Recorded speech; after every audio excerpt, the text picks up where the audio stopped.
একজন কৃষক ছিল নাম রাহিম। সে মজার চলে জেলি দিয়ে নিজের ঘর বানাতে শুরু করল। কিন্তু হঠাৎ একদল পিঁপড়ে এসে জেলির ঘরটা উঠিয়ে নিয়ে যেতে লাগলো। রাহিম চিৎকার করে বলল, রোবট বাঁচাও। রোবট দৌড়ে এসে পিঁপড়েদের সামনে এক ব্যাগ চিনি রেখে দিল।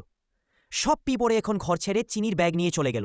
রোবট খুশি হয় কৃষককে দেখানোর জন্য জেলির ঘর তুলতে গেল, কিন্তু ঘরটা গলে পড়ে গেল মাটিতে। সব দেখে কৃষক হাঁ করে দাঁড়িয়ে অবশেষে জ্ঞান হারিয়ে ফেল। রোবট তাকে বুকে তুলে হাসপাতালে দৌড় দিল। এখন কৃষক আইসিইউতে শুয়ে আছে, আর রোবট তার পাশে বসে নরম কণ্ঠে বলছে, পরের বার ঘর জেলি দিয়ে নয়, ইট দিয়ে বানিও।